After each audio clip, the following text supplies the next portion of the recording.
안녕하십니까. 네. 오늘 오시느라고 힘들었죠? 너무 쉽게 대답을 하는데. 네.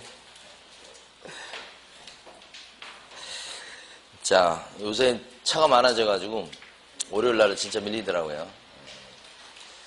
이제 사람들이 이제 많이 나오는 것 같아. 자, 이번 주에 이제 해야 될 게, 중개 실무 파트에서 제일 중요한 부분입니다. 주택임대차 보호법. 민법 시간에도 이거 했습니다. 그죠? 네.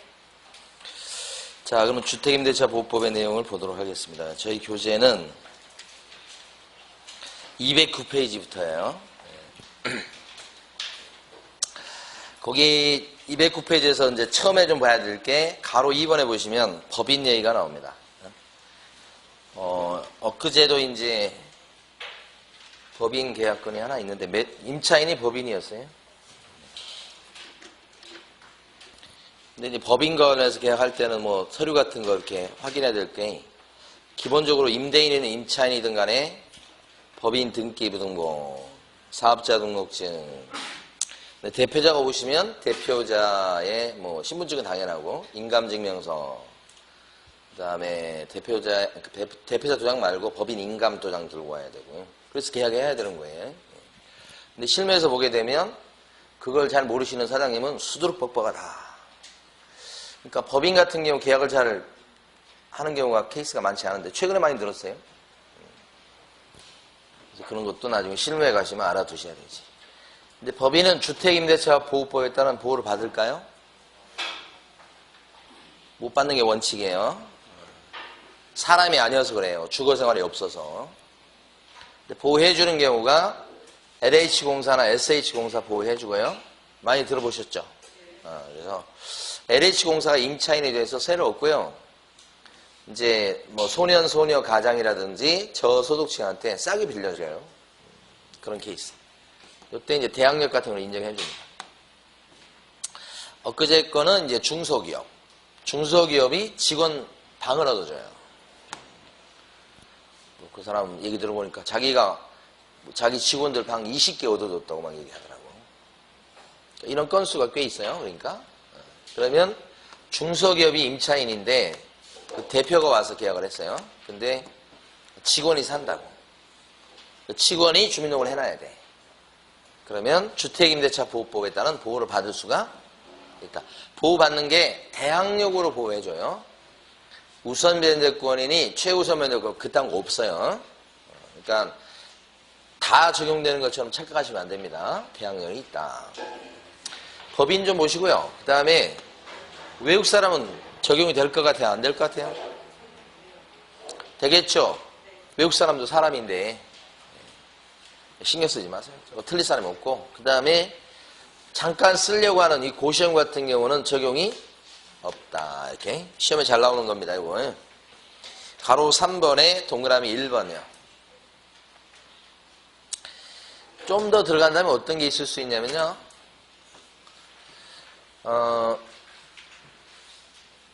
돈을 꿔준 사람인데 꿔간 사람이 안 갚잖아요. 그러니까 그러지 말고 저당권 설정해서 이렇게 하면 좋은데 그게 안 되고 그러니까 어떻게 하냐면 그 꿔간 사람이 마침 방이 있는 거야. 집이 있고.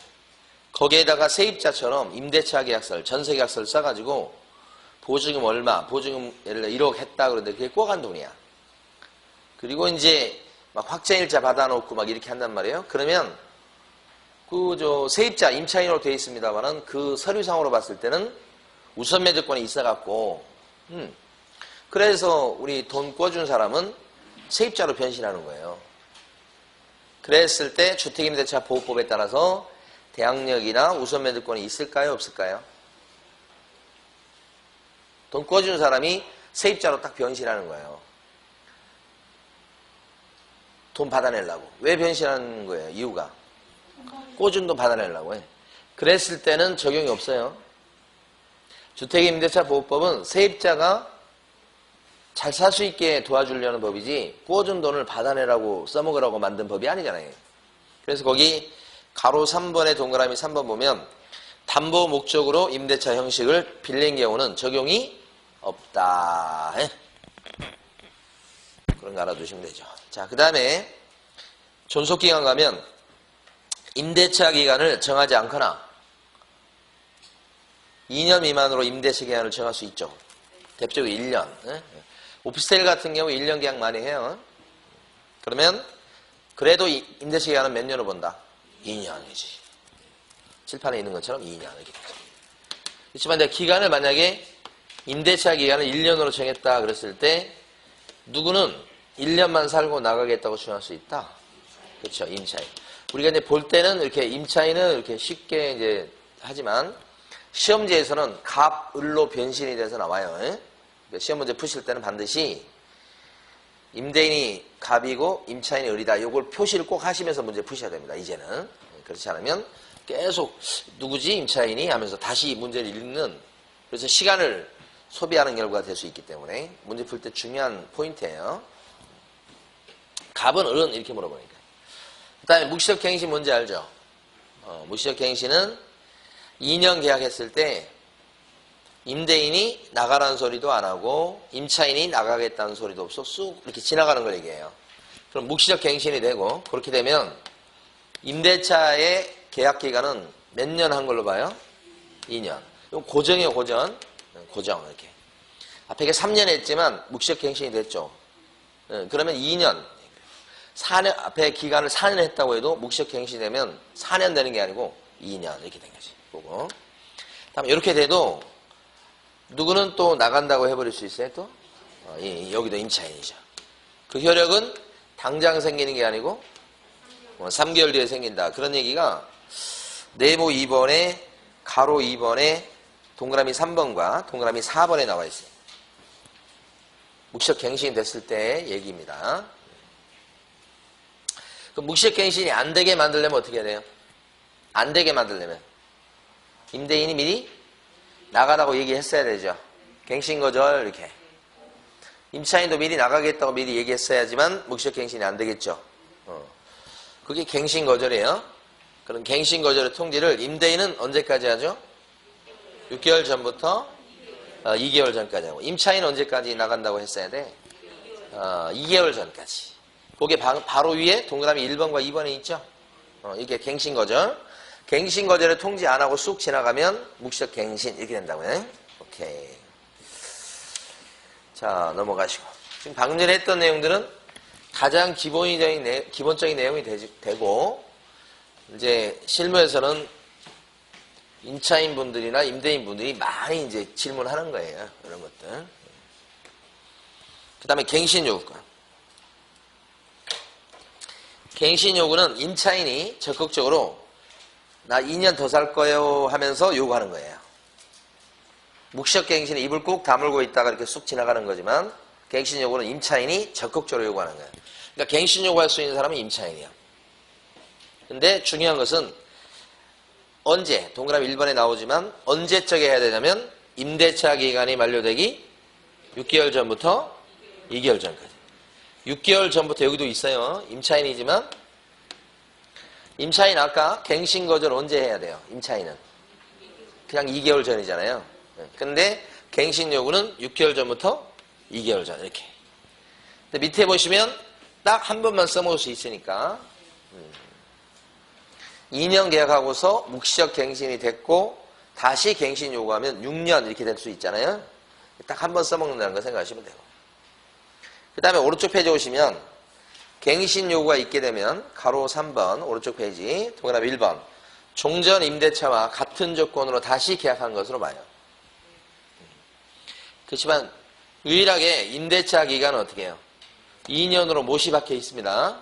그래서 아까 혹시 이제 3년이었다고 해도 갱신 요구했다 그러면 2년 연장이에요. 2년 더 그런 의미예요, 이게.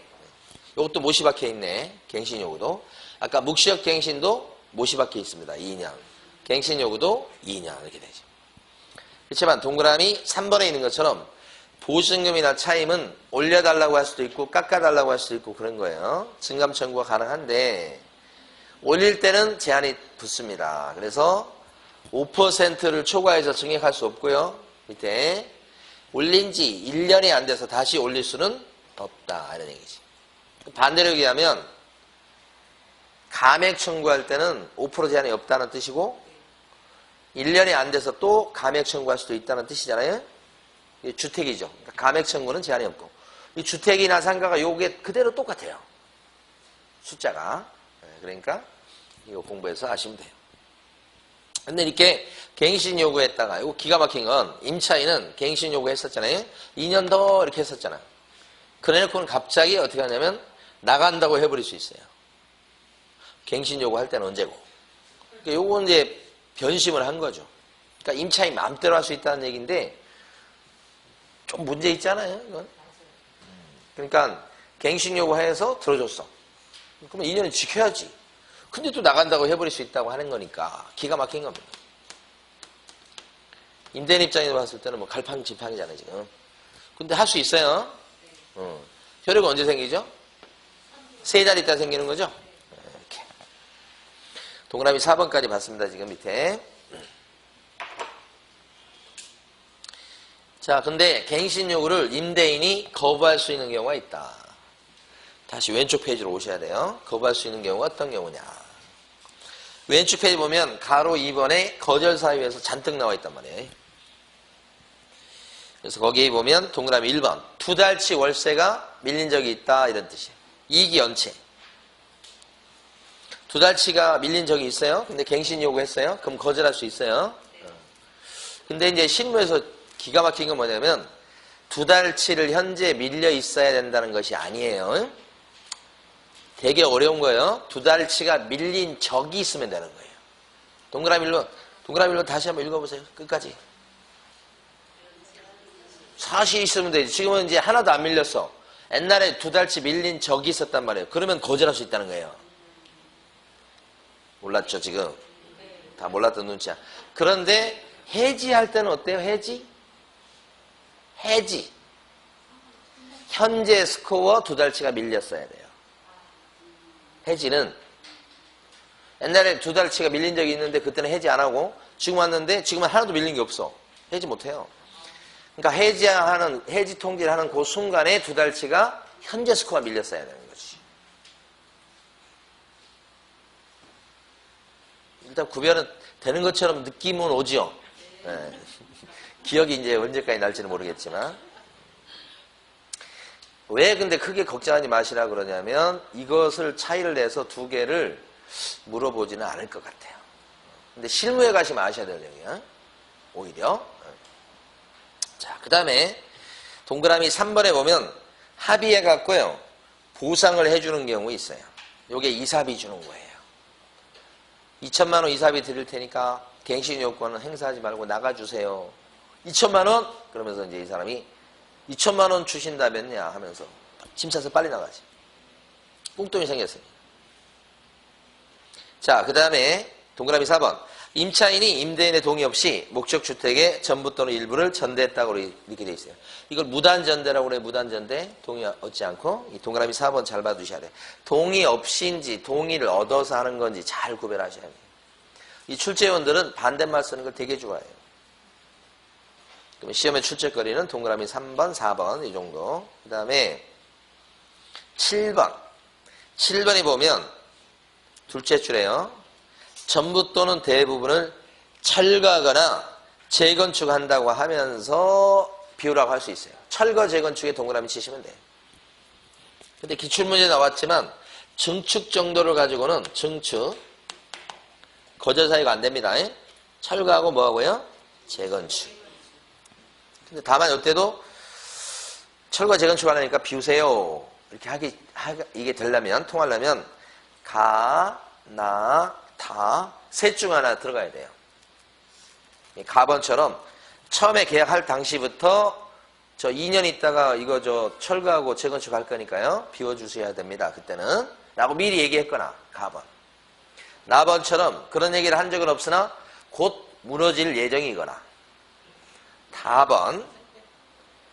정비법 있죠? 정비법. 도정법. 도정법에 따라서 이제 철거가 정당하게 이루어지는 경우는 그런 경우에도 여기서 이제 거절할 수 있다는 거지. 응? 얘기는 안 했어도.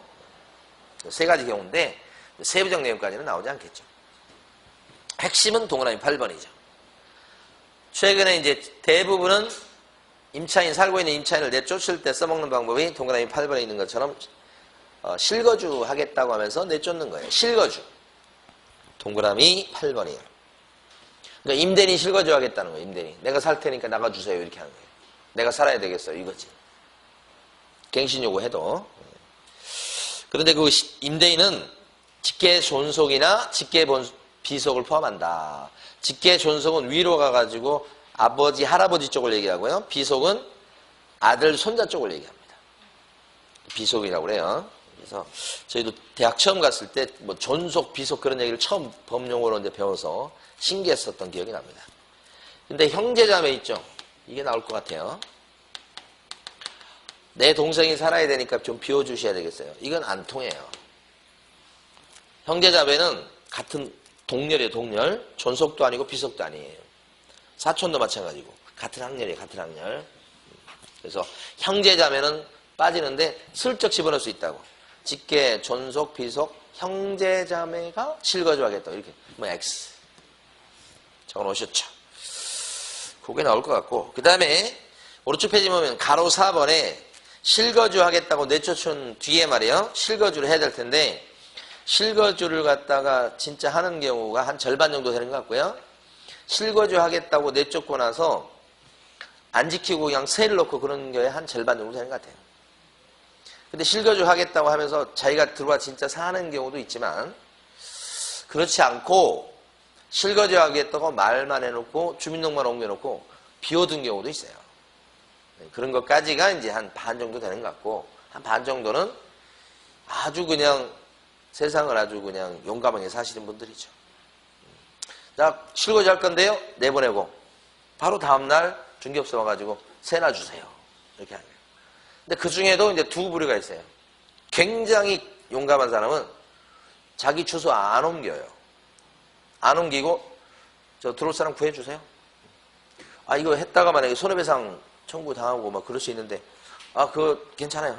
제가 신경 쓰지 마시고 구해주라. 그런 부류가 제일 아주 용감한 부류고 두 번째는 자기가 실거주하겠다는 걸 갖다가 이제 증거 남기기 위해서 주민등록을 자기가 해요. 전입을. 그리고 새로운 세입자를 갖다 구할 때 그 새로운 세입자는 전입신고는 좀 안 됩니다. 이렇게 하는 조건으로 하는 거예요. 대신 뭐예요? 보증금이나 월세를 좀 싸게 해줄 테니까 그렇게 하라고 하는 거예요. 그 경우는 좀 그래도 양심 있는 케이스. 갖가지 사례가 있죠.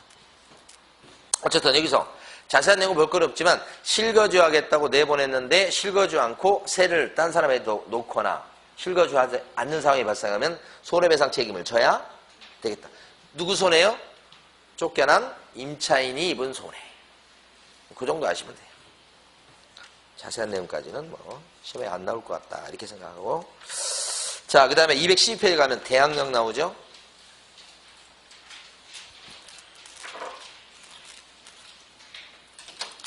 대항력은 주인이 바뀌는 거예요. 지금 주인이 가매설로 매매를 통해서 바뀌든 경매를 통해서 바뀌든 상속을 통해서 바뀌든 증여를 통해서 바뀌든 주인이 바뀌었을 때 새 주인한테 자신의 임차권을 그대로 계속 주행할 수 있는 거예요. 그게 대항력이에요. 그러니까 갑은 여기 병이 임차인인데 임대차 계약을 계약기간 2년을 했고 보증금 5억에 했고 이렇게 해서 계약을 했는데 주인이 바뀌었다 이겁니다. 그때 임차인은 자신의 요 임차권의 내용을 2년 보증 5억을 을에게 주장할 수 있는 게 그게 대항력이에요. 주인 바뀌었는데도. 원래 임차권이라고 하는 이 권리는 채권은 채권. 그래서 약속한 사람한테만 그 권리를 주장하지 딴 사람한테 주장할 수 없거든요. 근데 대항력을 인정해줘. 근데 세입자라고 그냥 인정해주는 게 아니고 원래 세입자 임차인의 대항력 인정받으려면 임차권 등기 하셔야 돼. 아니면 전세권 등기 하든지. 예. 근데 그것은 혼자 하는 게 아니고 주인이랑 같이 하는데 주인들이 안 해준단 말이에요. 그래서 혼자 할 수 있는 방법을 발명을 했다. 그게 바로 뭐냐면 주민등록 전입신고예요. 그래서 주민등록 전입신고를 하게 되면 그 다음 날부터 새 주인한테도 임차권의 내용을 계속 주장할 수 있다 이런 얘기지. 그래서 1년 만에 만약에 집이 주인이 바뀌었다 그러면 나머지 기간 1년을 계속 을한테 주장해서 쫓겨나지 않고 이 1년 다 채우면 이제 나갈 때가 될 수도 있죠. 나갈 적에는 5억을 원래는 갑한테 줬지만 어떻게 해요? 을한테 야 5억을 내놓지 않으면 나 안 나간다라고 주장할 수 있죠. 그게 대항력이에요. 그래서 우리 법조문은 대항력을 인정하는 그 전제 조건이 뭐냐면 이런 임차주택에 임차인이 들어있는 주택의 양수인은 임대인의 지위를 승계한다는 조문이 있어요. 승계하기 때문에 그거 근거해서 이런 요건만 갖춘다면 대항력을 주장할 수 있다. 다만 이건 등기보다는 좀 못하기 때문에 전입신고가 1월 7일이면 당장 생기는 게 아니고 뭐요? 1월 8일 0시부터 생긴다고 봐서 약간 불리한 측면이 없지 않아 있죠. 이게 이제 대항력. 근데 핵심은 뭐냐면 임차인은 자기가 살고 있는 주소지에 정확하게 전입신고를 했어야 되겠다. 그런 얘기죠. 그래서 만약에 단독주택이다. 다가구 원룸이다. 그랬을 때는 집원까지만 주소가 맞으면 인정이 되고 밑에 있는 다세대, 연립주택, 오피스텔, 아파트 등등등 대부분 집합건물이 많죠. 이런 집합건물일 때는 호수, 동호수까지 정확하게 주소가 돼 있을 때 보호가 된다. 이런 얘기죠. 그래서 여러분 교재에서는 가로 2번에 동그라미 1번 대항력이라고 하는 것은 인도 플러스 주민등록 전입신고 다음날 0시부터 생긴다. 요거 인도는 딴 거 아닙니다. 집에 들어가 사는 걸 얘기합니다. 가로 2번에 동그라미 1번 받고 가로 3번에 보면 배우자나 가족의 주민등록도 다 인정을 해주고요. 동그라미 2번 단독주택은 집원까지 다세대 연립 같은 집합건물일 때는 아파트도 마찬가지 오피스텔 마찬가지 동호수까지 정확하게 전입신고 돼야 되겠다. 그런 얘기죠. 그래서 이제 칠판에 있는 두 가지 케이스 잘 보셔야 돼. 공무원이 제대로 전입신고했는데 올릴 적에만 잘못된 주소로 등재해서 올렸어요. 그럼 공무원의 100% 책임이죠. 대항력 인정해 줍니다. 그 다음에 공무원이 아는 체를 하면서 그 집은 주소가 그게 아닌데 라고 뻘소리를 한 거예요. 근데 그걸 어떻게 해요? 임차인이 전입신고하러 가는 임차인이 들어먹은 거예요.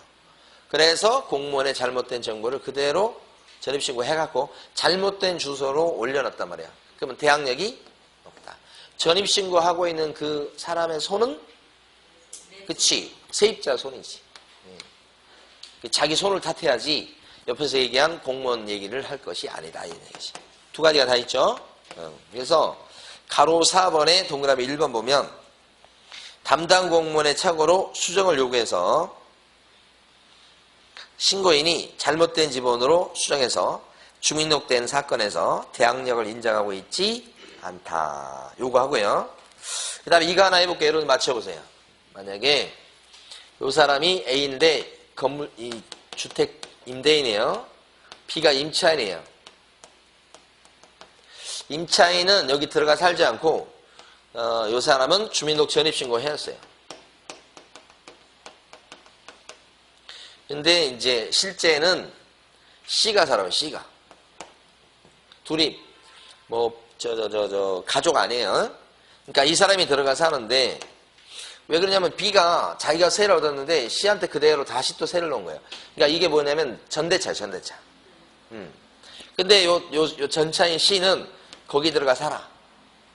근데 주민등록을 안 했고 요 사람은 여기 주민등록은 돼 있어. 자기가 마치 임차인인 것처럼. 그러면 요 사람은 대항력이 있을까요? 없을까요? 있어요? 없어요? 대항력이 없지.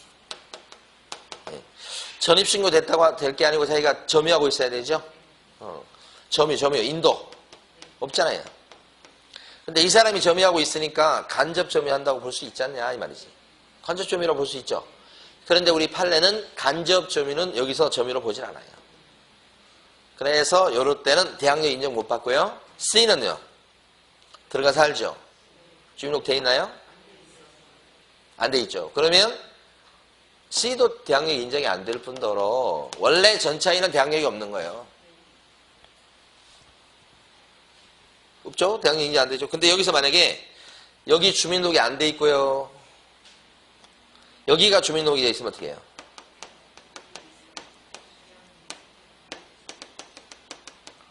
여기는 아무것도 없어 지금. 그러면 C는 대항력이 있다 없다? C 없어. 전차인은 무조건 없어요. 대항력은 임차인에게요. 여기 B는 대항력이 있어요 없어요? 있어요. 있어요 대항력이.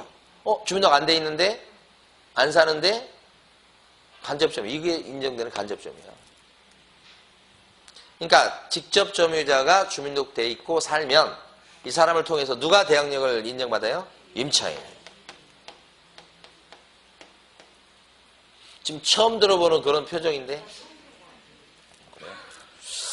자, 가로 4번에 동그라미 4번 보세요.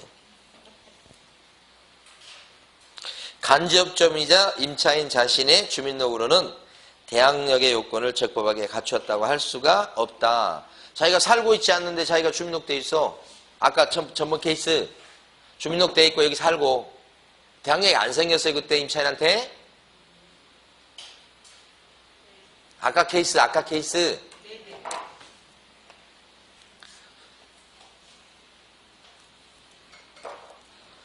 임차인은 여기 주민등록만 돼 있어요. 안 살아. 여기 C는요. C를 놓고서 C가 거기 살아.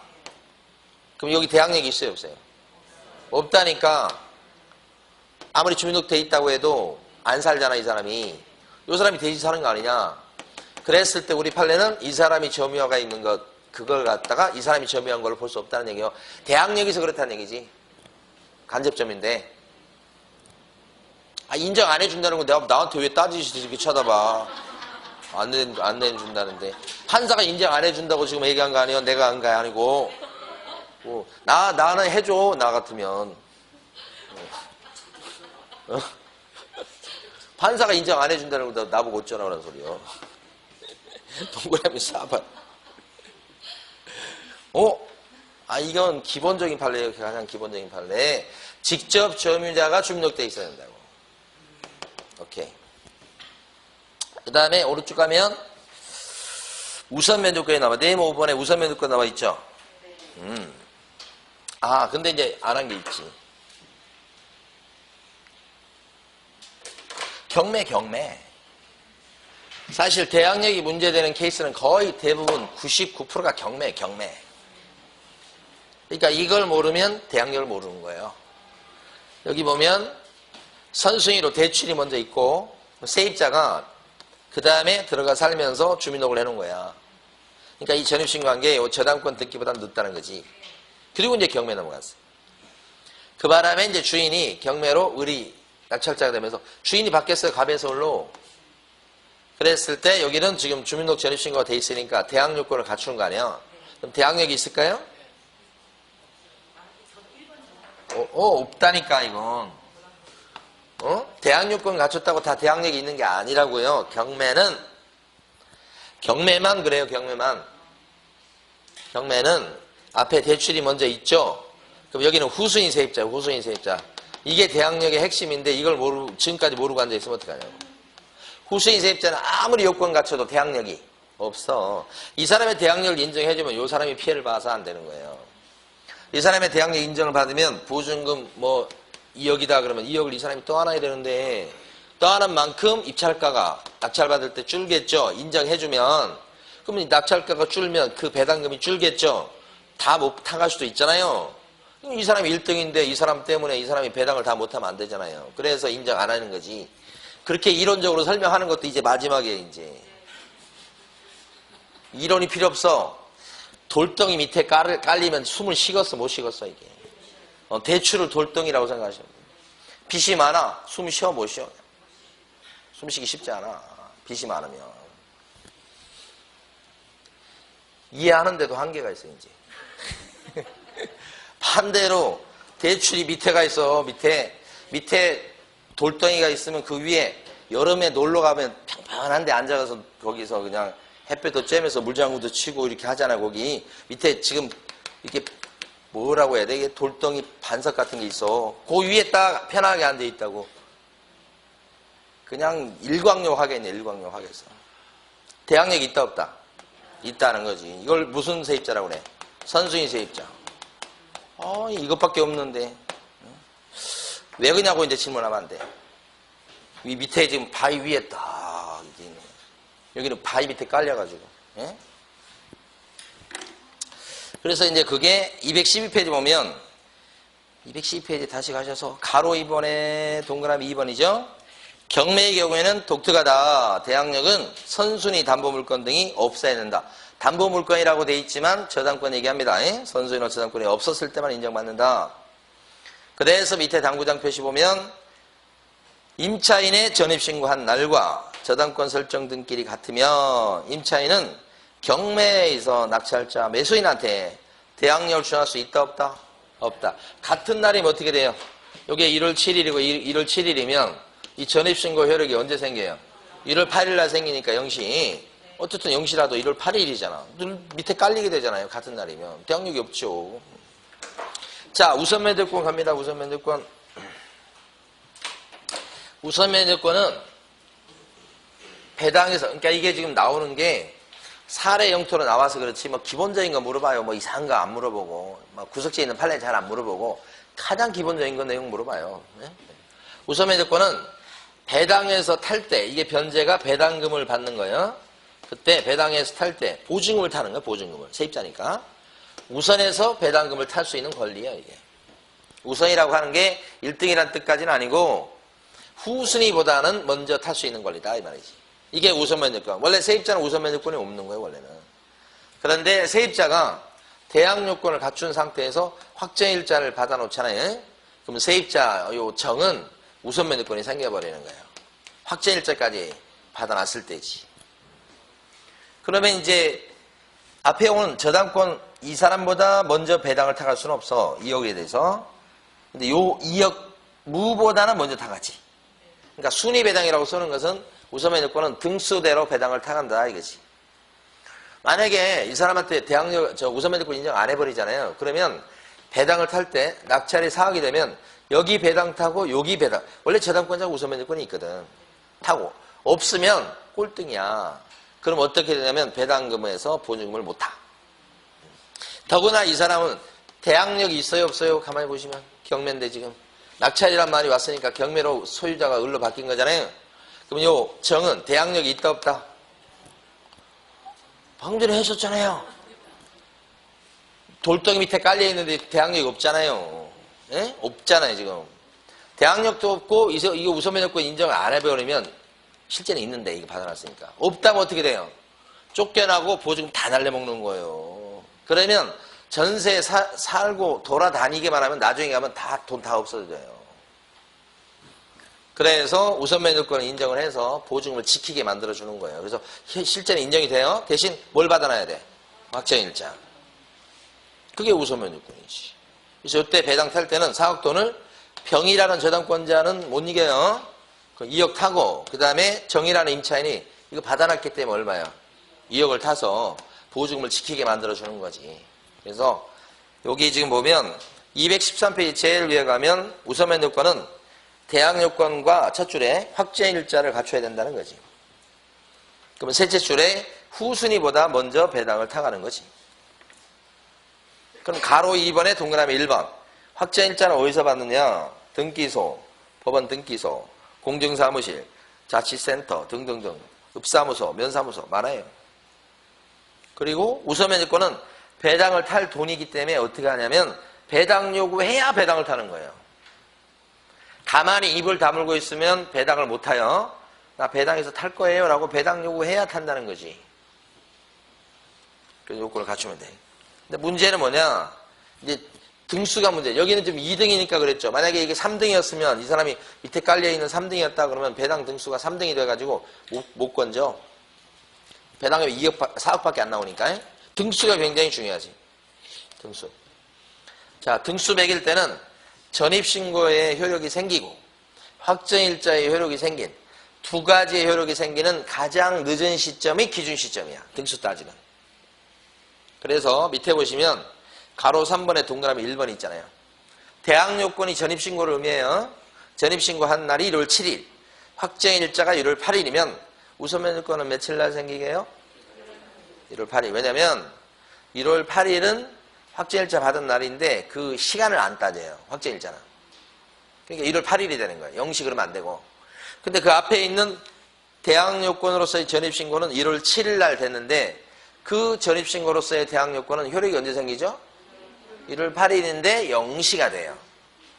그러면 두 개가 다 효력이 생기는 가장 늦은 시점이 기준이 될 거니까 1월 8일 0시에 우선면허권이 생긴다가 그러면 안 되죠. 1월 8일이라고 해야 돼. 0시가 1월 8일에 묻히기 때문에. 그걸 또 이해 못하신 분이 많아요. 계속 질문을 하시는 게 그거예요. 묻힌다니까? 묻혀. 응? 우리가 게임 중에 어떤 거에서 이렇게 둘이 발 묶어갖고 다 들어와야 이기는 거 있었잖아요. 어? 그러니까 뭐 그런 거 있잖아. 둘이 발 묶어서 뛰는 거 이런 거 있잖아. 한 사람은 들어가서 이렇게 한 사람. 근데 한 발은 못 들어가서 지금 묶여갖고 뒤에서 지금 저 늦게 오는 저 여자 때문에 못 들어가고 이러고 있어 이렇게. 그럼 아직 지금 골이 안 된 거잖아. 저 여자 때문에. 그렇죠? 이렇게 있는데 옆에 있는 사람들은 싹 들어가 버리면 이제 지는 거 아니에요. 그러니까 이게 골이냐 아니냐 따질 때는 저 묶인 것까지 쳐야지. 1월 8일까지 쳐야지. 0시만 치면 안 되지. 이해가 되시나 모르겠어 또. 그러면 이제 도그라비 2번 가보세요. 확정일자가 1월 7일, 대항요건이 1월 8일. 이러면 우선면허권이 언제 생기게요? 1월 8일 아니죠. 대항요건이 전입신고 얘기하는 거라고 그랬어요. 전입신고 효력은 언제 생겨? 다음날 0시. 여기 0시라고 해주셔야 돼요. 0시라고. 그러면 이제 동그라미 3번 가봐요. 입주와 전입신고를 하고 나서 며칠 있다가 확정일자를 받은 거야. 전입신고 며칠 있다가 확정일자. 그 확정일자 받은 날 저당권 등기가 된 거야. 그럼 배당에서 임차인이 이기는 거요? 저당권자 은행이 이기는 거요? 누가 이겨? 비기죠, 비겨. 확정일자도 시간을 못 따지고 저당권 등기도 시간을 못 따니까 비겼다 이렇게 되는 거지. 그러니까 동수인으로 배당받는다 이렇게 돼 있죠? 밑에 판례 한번 읽어볼게요 또. 확정일자를 입주 및 주민등록일과 같은 날 또는 그 이전에 갖춘 경우.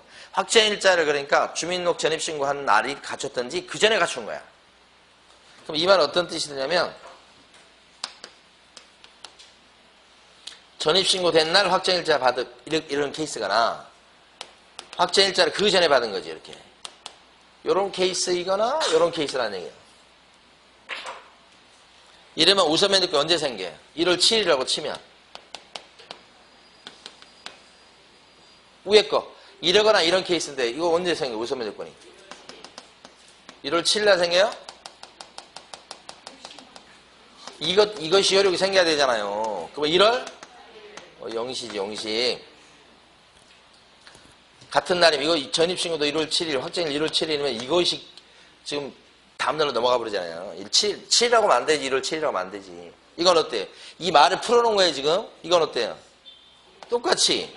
이건 그날이고. 이것만 갖고 안 되지. 얘까지 들어가야지. 그러면 1월 0시 똑같잖아. 대항력, 그러니까 뒤에 보면 우선면제적 효력은 대항력과 마찬가지로 인도와 주민등록을 마친 다음날 기준으로 발생한다. 맞죠? 네? 자, 다음 페이지.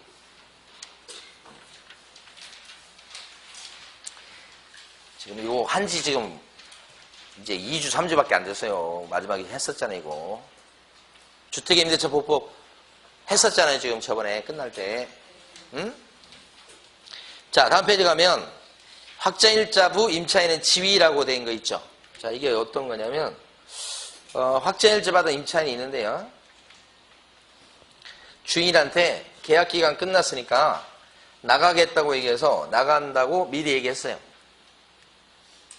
근데 나간다고 미리 얘기한 거지 지금 이 사람이 세입자인데. 근데 이 주인이 보증금을 안 돌려줘요. 여러분 임차인 정은 보증금 받아서 가야 될 텐데 왜 안 돌려주느냐? 방이 안 빠지니까. 방이 안 빠져서.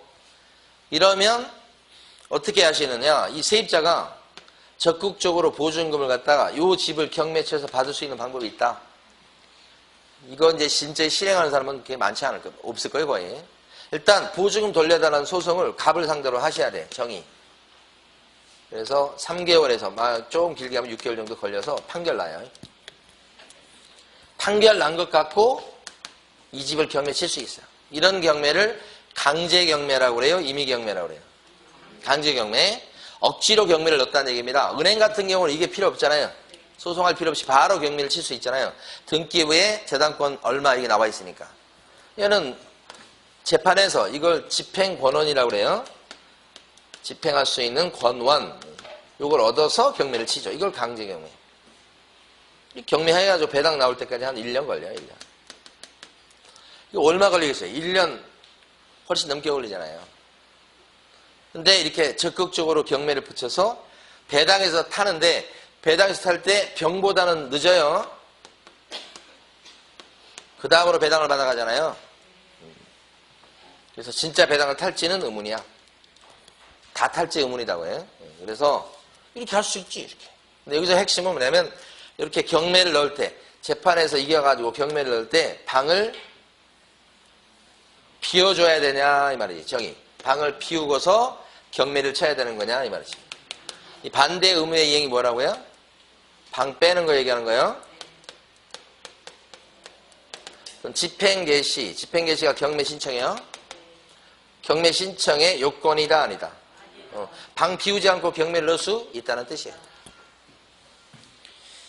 정말 많이 나왔던 겁니다. 옛날에. 최근에 한 10년 가까이 안 나오다가 최근에 또 나오기 시작해요. 가로 4번에 동그라미 3번이요. 하나만 더 하고 이제 쉽니다. 지난주에 우리가 경매했죠, 지난주에. 경매해놔가지고 좀 여유가 있어요. 그래서 지금 천천히 나가는 거예요. 이 판례도 되게 시험이 많이 나오는 거야. 질문도 되게 많이 받고. 자, 을이 임차인인데 보증금이 2억이에요. 여기까지 오십니다. 근데 중록 전입신고하고 확정일자 받아놨어. 이렇게. 우선면 요건이 생기는 거예요, 지금. 주택임대차보호법에서 이 경우에 대항력도 있고 우선면 요건이 생기고 그런 케이스야, 지금. 1등이지, 뭐, 우선면 요건. 근데 이 사람이 같은 사람인데 안심이 안 됐는지 어쨌는지 하니까 전세권 등기했어. 이 전세권 등기는 혼자 하는 게 아니에요. 이거 전입신고는 혼자 하는 거지만 전세권 등기는 갑이 해줘야 하는 거지. 근데 갑이 해줘가지고 전세권 등기를 했다. 전세권 등기는 민법에 나온 거예요. 전세권은. 그럼 보증금 2억에 대해서 이걸 통해서 대항력이나 우선면허권이 생길 수 있다고 이렇게. 전세보증금 2억에 대해서. 등기부에는 밑에 것만 나와요. 등기부에 안 나오는 거예요. 이건 주임법상의 무기고 이것은 민법상의 무기지. 이건 등기가 된 거고요. 무기가 두 가지지. 근데 보증금은 4억이 되는 게 아니에요. 2억이요. 2억을 갖다가 반환받을 수 있는 그런 무기가 두 가지인 거지. 하나는 주임법상의 이거고 하나는 민법상의 전세권 등기. 근데 이 사람이 이렇게 해놓고 어떻게 하냐면 이사 가는 거야. 이사 가는 거. 전출. 주소를 빼거나 이사를 갔어. 그러면 주택임대차보호법상의 대항력과 우선면허권은 날라가 버려요. 무기가 하나, 양손에 무기를 하나씩 들고 있었는데 이게 없어지는 거지. 걱정하지 않아도 되는 게 민법 전세권 등기에 따른 대항력과 우선면허권 살아있죠? 걱정 안 해도 되지. 그런데 요 사이에 만약에 갑을 병 저당권이 있는 상태다 그랬을 때는 이사 가면 안 돼. 그러면 이런 상태에서 만약에 이사 가버리고 요것만 남아버리면 밑에 깔리게 되잖아. 그래서 대항력도 없어지고 우선 면제권이 있긴 한데 순위가 늦어진단 말이에요. 후순위가 될 수 있단 말이에요. 위험해지는 거죠. 없을 때는 맘 편하게 하셔도 돼. 없을 때는. 그래서 거기 동그라미 3번, 4번. 임차인이 전세권 등기까지 한 경우에 대항력권을 상실하면 주택임대차보호법상의 대항력과 우선면허권은 어떻게 된다고요? 같이 대항력과 우선면허권은 상실하게 돼요. 어디가 제일 중요한 단어라고 그랬어요? 이게 제일 중요하다고 그랬잖아요. 주택임대차보호법상에 이 말이 있기 때문에 이게 맞는 얘기라고요. 응? 민법에 따른 대항력과 우선면허권이 상실한다. 그러면 틀리는 거예요. 민법이 아니고 뭐예요? 주택임대차보호법상에 이 말이에요. 자, 쉬겠습니다.